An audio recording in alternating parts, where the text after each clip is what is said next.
Добродетельно ли человечество? Нет, к сожалению, человечество в целом ужасно, смертоносно и коварно. Но в отдельных людях, к счастью, еще встречается то волшебство, которое мы зовем добротой. Именно из-за таких людей, душа которых поет нотками альтруизма и сострадания, наш мир не рассыпается в прах. Человечество. А что мы знаем о космосе? Так вот, я скажу вам то, что для меня является проверенной и узаконенной истиной. Нет в мироздании силы злобнее и смертоноснее, чем космос. Разум, несущийся к нашей планете сквозь Вселенную, испорчен изощренной садистической и меркантильной злобой, черной, как дыры в пространстве, стремительной, как скорость солнечного луча, переливающейся всеми цветами жестокости, как квазары в запредельных спиралях. Несомненно, есть часть разумных сил, которые условно можно назвать лояльными земной жизни. Но они нам не помощники. Они менторы, у которых также имеются свои планы на человечество и человека, как единицу разума в целом. Они могут помочь, но поверьте, они с легкостью принесут всю нашу планету в жертву, если того потребуют неведомые нам обстоятельства. А теперь признайтесь, ведь совершая благое среди людей, мы же, люди, не можем с точностью предсказать, к чему нас может привести свершенное нами добро. Я инкогнито, и я пришел не для того, чтобы рассуждать о добре или зле во Вселенной. Для меня в этой теории нет белых пятен. Я пришел поведать вам о том, что мир вокруг нас не такой, каким мы привыкли видеть его. Мария Бенишу сегодня была довольна собой, запредельно довольна и счастлива. Наконец-то ей удалось устроиться на работу после 3 месяцев несчастливых поисков. Ну, оно и понятно. Времена не самые лучшие, причем не только для ее родной Франции, а в целом для Евросоюза. Почему? Мариям не могла ответить на этот вопрос, но что-то витало в воздухе, что-то зрело, готовилось. Пузырь раздувался и лопнул. По Парижу, предместьям, городам и городкам прокатилась волна забастовок. Промышленный сектор споткнулся, но удержался и стал вставать потихоньку на ноги. Также удержались торговля, а вот банки и финансовые организации решили затянуть пояса, и первые, кто попал под затяжку, это финансисты низшего и среднего звена, то есть непосредственно Мариям и тысячи других сотрудников различных финансово-экономических ведомств. Мариям достала тоненькую сигаретку из пачки и прикурила. Машины тянулись по шоссе вдоль площади Сталинград, ужасно медленно, но это обстоятельство не могло испортить настроение элегантной, радостной парижанки. Она искала, боролась, обивала пороги, и у нее все удалось. Через 2 дня она приступит к работе. Станет помощником финансового эксперта в парижском банке Bonorien. От таких мыслей девушка рассмеялась. Но прагматизм жизни брал свое. Она нажала на клаксон. Ну, поезжай ты уже быстрее. Впереди своей массивной задницей перегородил дорогу желтый Рено, а она на своем миниатюрном Ситроенчике Ами 2020 года, выпуска, кстати, могла бы резко юркнуть справа, прогнать до светофора на пересечении Секретан и Жан-Жорес, а затем уже свернуть вдоль бульвара Виллет, развернуться и ехать домой. Но нарушать не хотелось, да и возможности особой не было. На злополучном перекрестке вдали виднелась высокая фуражка комиссара жандармерии. Они-то что здесь позабыли? До светофора удалось доехать только через час, и уже у бульвара Мариям поняла, в чем дело. Сначала отдаленно, но все громче и громче раздавалось скандирующее: «Экономика и труд! Повышение зарплат! Экономика и труд! Повышение зарплат!» — кричала толпа. «Вот оно в чем дело, снова бунтуют оранжевые жилеты. Вы молодцы, ребята, но уж больно громко и такая суета». Мариям, вновь устроившейся на работу, не хотелось думать о том, что у кого-то дела обстоят не лучшим образом. Девушка выглянула в открытое окошко своей машинки. На бульваре у кинотеатра «Жиот» какой-то здоровенный мужик в не по размеру маленьком оранжевом жилете орал, оглушая всех басом даже без мегафона. «Они хотят, чтобы мы работали за 13 евро в час. Мы профсоюз таксистов. Не бывать этому». Мариям слушала и невольно ухмыльнулась, представляя себя на месте этого детины, скажем, 3 месяца назад в начале поисков работы. Мужчина неистово кричал, а перед ним бушевало оранжевое море разных полов и возрастов. Особняком держались крепкие молодые ребята, одетые в одинаковые черные спортивные костюмы, и их было никак не меньше десятка, причем 3 из них разминались, делая боксирующие движения руками в воздух. Для чего здесь были эти парни, Мариям поняла буквально через 5 минут. Она притормозила за автобусной остановкой и решила выпить кофе у небольшого ларька в парковой зоне бульвара, но не тут-то было. Из ниоткуда, сразу же с 3 сторон, под пронзительный визг сирен на бульвар, вдоль протяженного канала Сен-Мартен, а также от площади Сталинград и с улицы Фойета к кинотеатру выехали 3 автобуса со спецназом жандармерии. Эти ребята лихо выскакивали из автобусов и сразу врезались в толпу протестующих, орудуя дубинками. Толпа попятилась. Мариям тоже припустила к машине, чтобы случайно не попасть под раздачу. В этот день она была одета в элегантный оранжевый свитер под горло, который спецназовцы могли запросто принять за жилет. Из-за спин спецназовцев другие их бойцы стали бросать дымовые и шумовые заряды.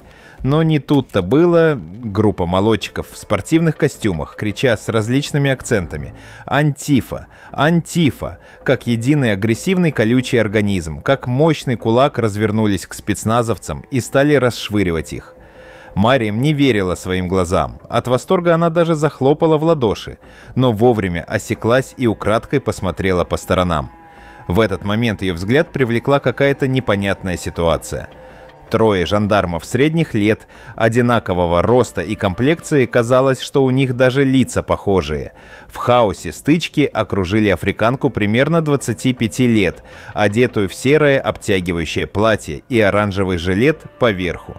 Они пытались грубо хватать ее, и это им удалось. 2 заломали ей руки, а 3-й жандарм, идя впереди, искал наиболее безопасный путь. Было ясно, они вели ее к тентованному фургону. Вдруг из толпы дерущихся на жандармов с ревом вылетели 2 бородатых парней. У одного на футболке латиницей было написано «Чечен». Что это такое, Мариям не знала, но суть не в этом. Бородачи просто втоптали 2 жандармов, удерживающих девушку, в асфальт. Но тут же были сражены наповал 3-м. Он, недолго думая, достал револьвер и открыл огонь по парням. Мариям, сама не понимая почему, резко засигналила, замахала руками из машины и закричала: «Эй, малышка, эй, ты, беги сюда!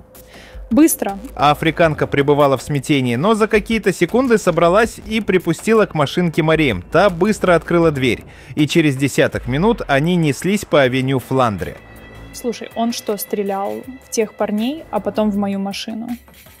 Мариям немного потряхивала. Она курила. Африканка молча сидела и безучастным взглядом смотрела вперед. Им что-то от тебя нужно? Ты что-то натворила? Тебе есть куда пойти? Африканка молчала. Тогда Мариям повернулась к ней. Меня зовут Мариям Банишу. Ты так и будешь молчать. Мне кажется, на сегодня все самое худшее позади. Африканка повернулась к Мариям. В ее глазах блестели слезы. Спасибо вам, Мариям. Меня зовут Авлола, но можно просто Лулу. Куда мы едем? Мариям посмотрела на спидометр и выкинула сигарету за окно. Я живу в Вележуев. Ехать еще примерно 5 километров. Мы далеко уехали от площади Сталинград. Кстати, можешь уже снять жилет. Так что те жандармы хотели от тебя. Лулу сняла жилет, скомкала его и держала у себя на коленях. Кинь его назад. Знаешь, Лу, я сегодня чертовски вымоталась и хочу есть.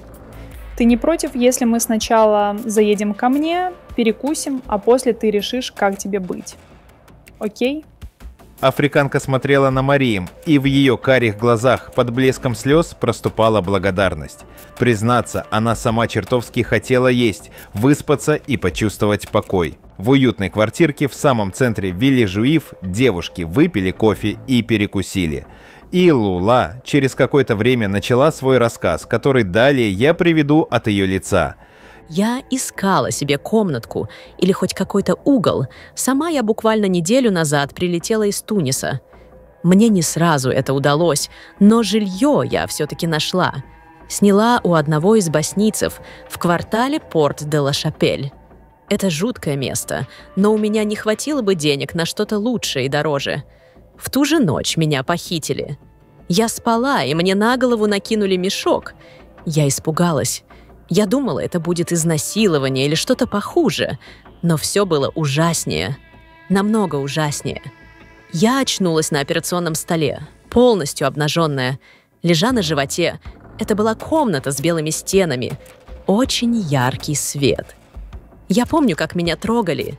Длинные крючковатые пальцы раздвигали мои ноги, ягодицы, липкие прикосновения, боль. Они делали мне больно. Я помню их глаза с кошачьими зрачками, их серую кожу. А после я снова очнулась в своей комнатке. Все казалось кошмаром. Но когда я пошла в душ, я обнаружила это... Авлола задрала платье и сняла его через голову. Оказалось, что платье одето на голое тело. Мариям увидела две тонкие белоснежные линии, идущие от лопаток к пояснице и к ягодицам африканки. Линии пересекались в позвоночнике и снова расходились. Мариям коснулась этих линий выпуклые, будто под кожу были вшиты провода. Что это такое? Авлола заплакала. Я не знаю, но они контролируют меня. Они в моей голове. Я чувствую, что все это не кончится добром. Мариям сама была готова расплакаться. Она слышала об опытах над людьми, о незаконной трансплантологии, похищениях женщин и детей. Но все это было далеко, где-то на страницах газет, в новостях, не с ней. Девушка сама была готова заплакать, не отдавая себе полного отчета.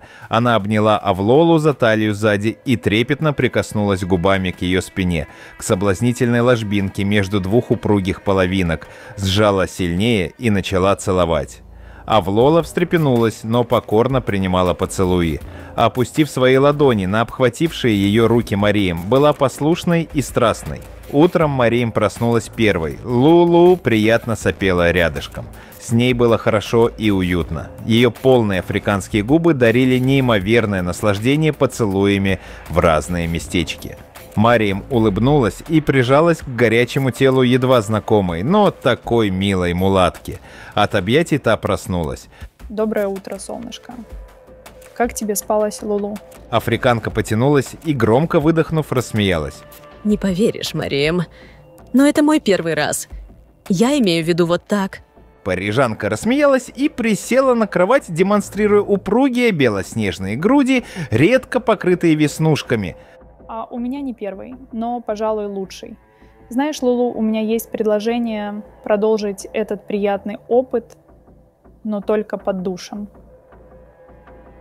Внезапно в дверь постучали снова и снова, а потом просто вынесли ее с петель. Мариям закричала, а в комнату ввалились двое мужчин. Господи, они были похожи на тех самых жандармов. Один из них направил пистолет на Мариям, а второй ударил шокером вскинувшуюся Авлолу. Та затряслась и упала. Нападающий окинул взглядом Мариям и прошипел. «Хочешь жить, не шевелись, Мариям Биби-Бенишу». Голос пугал и завораживал, он был похож на шипение гадюки. На миг от страха девушке показалось, что на нее смотрит не человек, а жуткая змея из книги о Маугли. Она оцепенела, единственное, на что ее хватило, так это просто кивнуть головой. Один из мужчин подхватили обездвиженную Авлолу и вскинул ее на плечо, понес к выходу. Второй убрал оружие и молча, не оборачиваясь, вышел следом. Мариям понеслась к окну, хотела заорать на всю улицу, но внизу она увидела, как Авлолу закидывают на заднее сиденье тентованного фургона, того самого с бульвара Виллет. Один из похитителей сел за руль, а второй обернулся, поднял голову и снова посмотрел в глаза Мариям, помахав рукой с издевательской улыбкой. Для меня очевидно, что Авлола, а косвенно и Мариям столкнулись с проявлением космических сил на нашей планете. Они действуют вне расы, пола, возраста или иных характеристик, присущих людям. Они считают нас подопытной скотиной, своей собственностью. Из ряда данных, описанных Мариям со слов Авлолы, мне понятно одно. Некая инопланетная раса пытается взломать блокировки человеческой психики. подчинить основную и симпатическую нервную систему, сделать нас рабами. И объект они подобрали правильно – бедная, неустроенная девушка-мигрантка. Я ненавижу их, этих космических блядей, но знайте, наступит час, и мы вместе сможем положить этому конец. Морок спадет, и наступит полдень свободного человечества. Как ни была бы долга ночь, рассвет обязательно наступит.